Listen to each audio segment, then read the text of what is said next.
So the PlayStation Partner Awards recently took place, and the Final Fantasy franchise took home a number of awards, including an award that could potentially paint a more positive picture for Rebirth's sales figures. There was also an interview with Naoki Hamaguchi that took place at this event, so we're going to take a look at that as well in today's video. So if any of that sounds cool to you, feel free to click the like button, and if you're new here and you'd like to stick around and help support the channel, you can subscribe and leave your thoughts in the comments down below. So what's really cool about the PlayStation Partner Awards is that it's an award show held by Sony every single year, focusing specifically on Japanese and Asian games and their developers, really putting a spotlight on them. And some of the categories at this event are fan voted, but the big category of the event, the Grand Game of the Year Award, which is essentially the Game of the Year award, which gets awarded to 3 games, is not fan voted. It's not voted on by a jury of industry people. It's determined based solely on global sales numbers, which means a lot of really positive things for Rebirth. So taking a look at the winners of the Grand Game Award, we have Black Myth Wukong, which has sold probably well over 20 million units by now.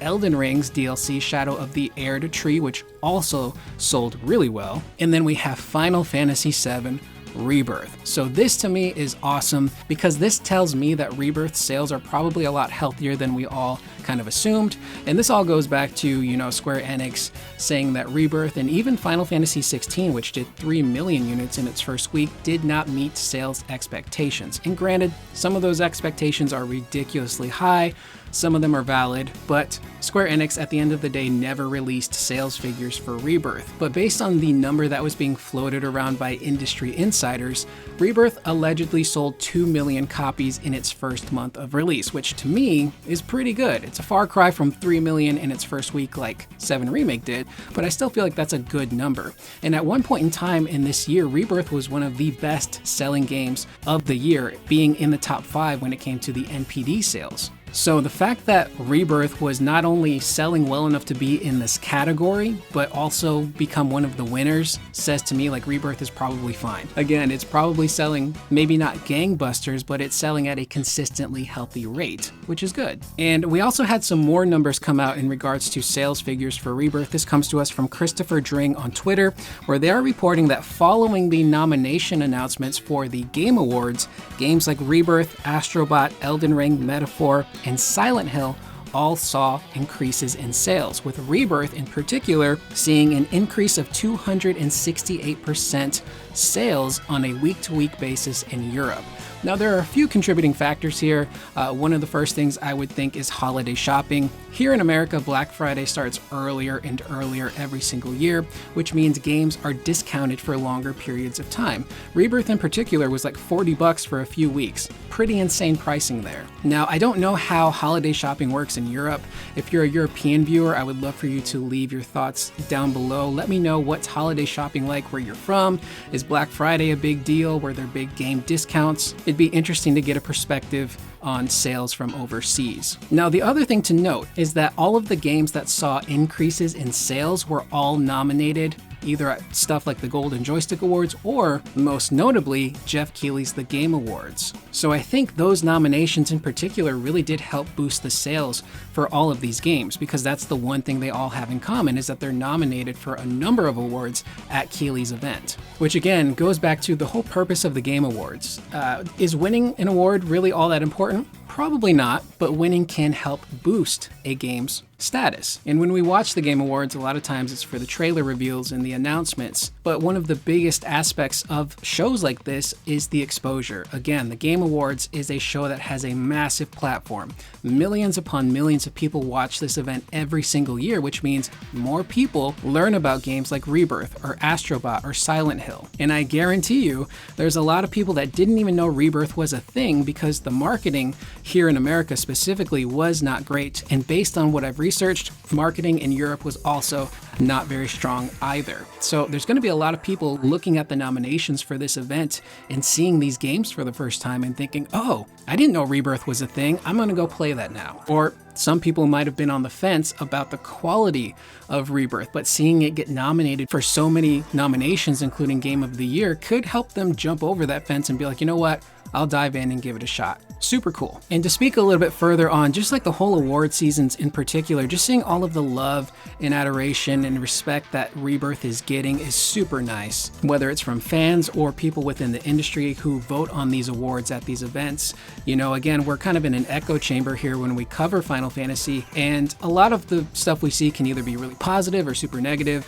And when talking about certain aspects of Rebirth, specifically the storytelling and the narrative, it really kind of felt like that narrative and the way the story was told, especially the ending, was very split down the middle, 50-50. But seeing all of the awards that Rebirth is winning, including Best Narrative and Best Storytelling, kind of signals to me that maybe more people outside of our little blitzball sphere stadium are clicking with the story a lot more than we anticipated, which is cool. Now, to speak on winning the Grand Game of the Year award, Naoki Hamaguchi was there to accept the award, and he would go on to say, "I am thrilled that Final Fantasy VII Rebirth was chosen for the Grand Award, which is only awarded to the top 3 Japanese/Asian titles with the highest worldwide sales, especially since 7 Remake received the same honor. I am truly grateful to the many fans who have supported this game and made it possible for us to receive this esteemed award. The 7 Remake trilogy will finally conclude with the next installment. The team is working incredibly hard to make it a rewarding finale, so we hope that you will continue to support us." Now, some of the other awards that Rebirth was nominated for and won include the User's Choice Award, which is a fan-voted award, which is super cool. And then there's another category, which is a little confusing, called the Generation Award, which Sony's website does not give any information on what exactly this category is, what kind of criteria need to be met to be nominated or to win. But based on what I'm seeing, it kind of seems like an award for like the biggest impact or the biggest, most successful, best game of each console generation. So for the PlayStation 1 generation, Final Fantasy VII OG won that award, and for the PlayStation 2 generation, Final Fantasy X won that award, and Yoshinori Kitase was there to accept those awards, which are super cool looking awards. They're essentially what look like shiny metal versions of the PlayStation 1 and 2 consoles with a cool little sticker on them, congratulating them that, hey, you guys won the Console Generation of the Year award. We can see tons of photos there. Katsuhiro Harada, who I'm a big fan of, was also there, took a picture of Kitase, so I'm hoping, my Final Fantasy Cross Tekken heart is really hoping that, a Final Fantasy VII character, specifically Tifa, can hopefully make it into Tekken 8 as a guest character, so maybe Harada could talk to Kitase and Hamaguchi and get Nomura and whoever else needs to sign off on the inclusion of Tifa. Hopefully that happens. They can get her into the game. Her moveset would be insane. Although there are some people pointing out that because Tifa is a supporting character, the chances of her making it in drastically go down, because historically Tekken usually only relies on main characters to be their guest characters in their games. So a character like Cloud or even Sephiroth could potentially be up for inclusion in Tekken 8, which would be sick either way, especially Sephiroth. Sephiroth in a Tekken game, especially if they go meta like they are with Remake, would be super cool. And either way, anyone who gets put into this game, whether it's Cloud, Tifa, or Sephiroth, I hope they're able to bring back the English voice actors as well to portray these roles in Tekken. It would be sick. Now, to speak a little bit more on the Grand Game Award win, Hamaguchi sat down with Game Watch, where he spoke a little bit further about Rebirth and this award by saying, "First of all, I am very happy to receive the Grand Award. As we approach the end of the year, various awards are being held in each region, but today's Grand Award at the PlayStation Partner Awards is different from other awards in that it is an evaluation of global sales, not user preferences, but a business perspective, which makes me very happy and honored. I would also like to thank the team that worked with me on creating this title."